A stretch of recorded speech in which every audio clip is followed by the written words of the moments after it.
Dr. Sandra Okafor is an emergency room physician in Atlanta, Georgia. She earns $390,000 a year. She drives a leased Mercedes. Her two daughters attend private school at $42,000 per child annually. Her mortgage is $4,600 a month.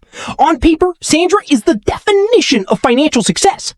Last April, her washing machine broke. The repair was $800. Sandra put it on her credit card. She did not have $800 liquid dollars. She had a Mercedes, a 5-bedroom house, 2 private school daughters, and a salary in the top 1% of American earners. She did not have $800 she could spend without going into debt. According to a 2025 Goldman Sachs report, 41% of Americans earning between $300,000 and $500,000 live paycheck to paycheck. 40% of those earning above $500,000 report the same. 4 out of 10 people earning $500,000 annually have no financial cushion.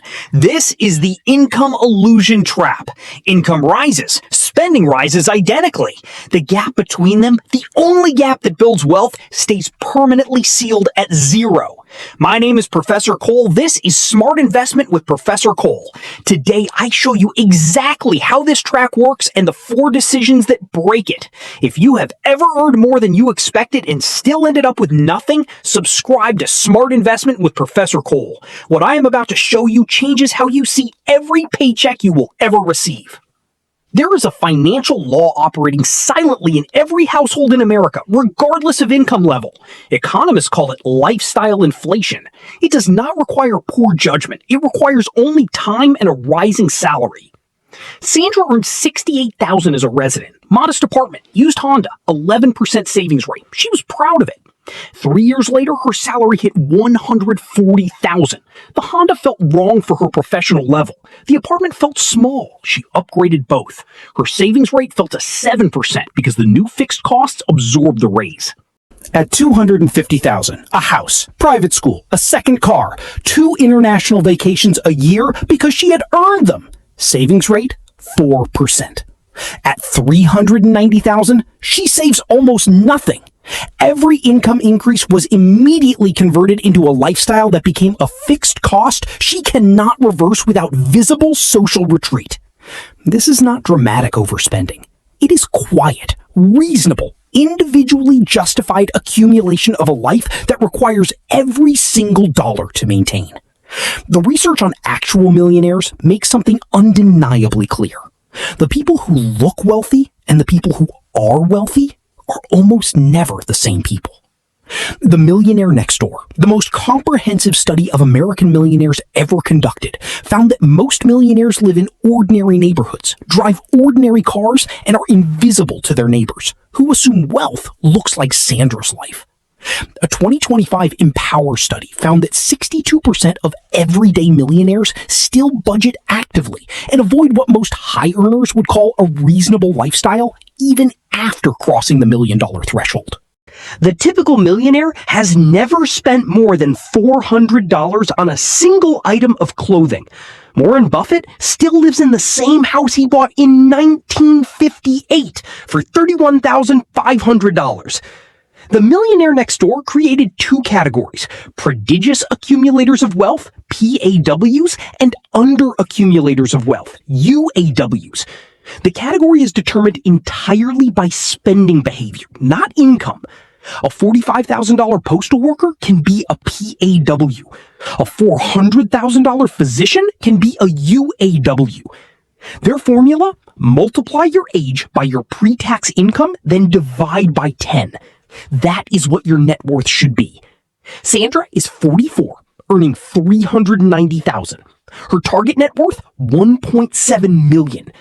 Her actual net worth, house equity minus mortgage minus car lease minus credit card balance, approximately $200,000. She is building wealth at 12% of the rate her income suggests she should be. The most dangerous feature of the income trap is not the spending. It is the rigidity of the spending once it has been established. Sandra does not have a discretionary spending problem. She has a fixed cost problem.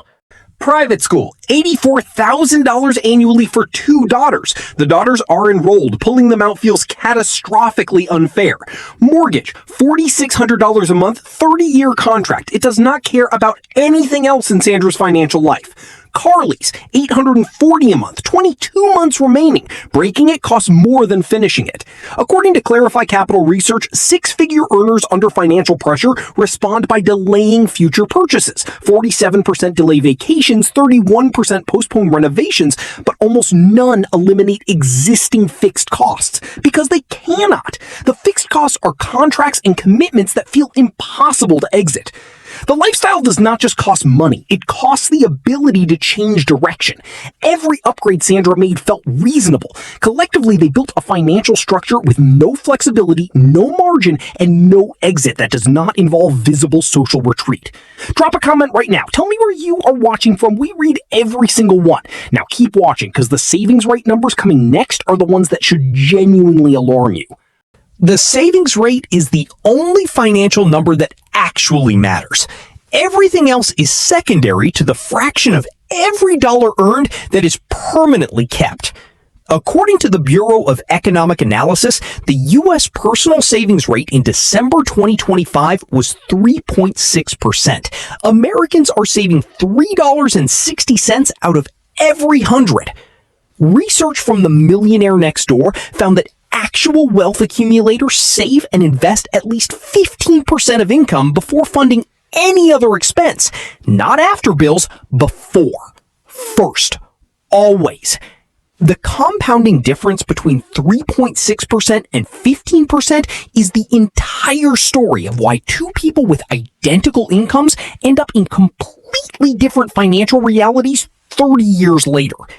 If Sandra saves 4% of $390,000 annually and invests it at 7% for 20 years, she accumulates $675,000.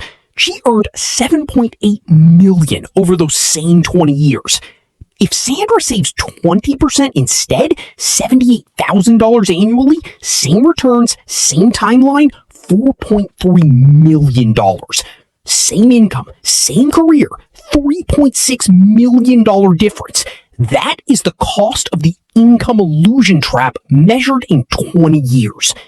U.S. credit card debt reached $1.277 trillion in Q4 2025, the highest since records began in 1999. Among households earning above $100,000, the average credit card balance was $12,760. High earners are not immune to consumer debt. They are among its most consistent customers. There is a mechanism accelerating the trap that the 2025 Goldman Sachs report named explicitly, keeping up with the Joneses. But the Joneses are no longer just the neighbors. They are every curated highlight on every social media feed Sandra checks between shifts. Sandra earns in the top 1%. She compares herself to the people immediately around her who are also in the top 1%, and she feels financially inadequate. The Charles Schwab 2025 Modern Wealth Survey found that Americans believe you need $2.3 million to be considered wealthy and $839,000 just to feel financially comfortable. The median American household net worth is $193,000. The gap between what people believe they need and what they actually have is not a savings problem. It is a perception problem, powered by an economy built to make consumption feel like identity. 63% of Schwab respondents said it feels like it takes more money to be wealthy today than last year. The goalpost moves. Sandra reaches $500,000 in net worth and discovers comfortable now requires $839,000. She reaches $1 million and discovers wealthy now means $2.3 million.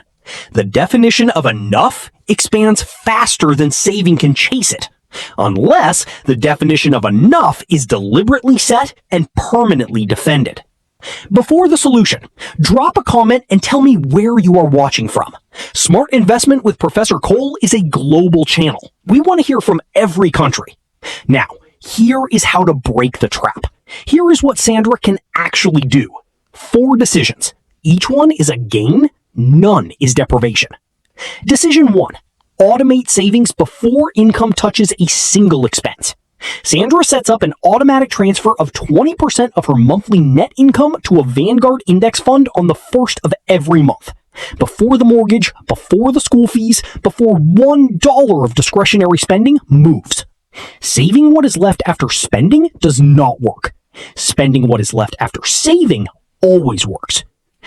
Decision 2. Calculate the true percentage cost of every fixed commitment. Sandra earns $32,500 net per month. Private school alone costs $7,000 per month. 21.5% of her net income directed to one expense. She must ask honestly whether this specific school at this specific cost delivers 21.5% of her monthly financial life in value. Most high earners have never performed this calculation. The ones who have are always surprised by what they find. Decision 3, write down the definition of enough before the next income increase arrives. Sandra's next salary review will likely move her to $420,000. Without a written definition of enough, that additional $30,000 is absorbed by lifestyle within 6 months. With a written definition of enough, every dollar above the defined ceiling goes directly to the investment account. This single decision defeats lifestyle inflation permanently. Decision 4, run the PAW formula annually and treat the result as a performance metric. Age multiplied by pre-tax income divided by 10. Sandra at 44 should have 1.7 million. She has 200,000. That gap is not a judgment, it is navigation. If she automates 20% savings now, she reaches PAW status by approximately age 52. Each year the gap narrows is a year the behavior is confirmed. The income illusion trap does not require bad decisions. Sandra made reasonable decisions, every single one. The car was reasonable, the school was reasonable, the mortgage was reasonable. The trap works precisely because every individual decision inside it is defensible. It is only when you see the aggregate, the zero savings rate, the credit card balance, the $800 washing machine on American Express, that the pattern becomes visible. Income does not build wealth. The gap between income and spending builds wealth. And that gap does not happen by accident. It happens by decision, by automation, by a written definition of enough that is defended every time a salary increases or a neighbor renovates their kitchen. Sandra can build $1.7 million from where she stands today. The income has always been there. The decision is whether to let the lifestyle consume it one reasonable upgrade at a time, or to redirect a defined portion toward the future that income was always capable of funding. The math is not complicated. The behavior is.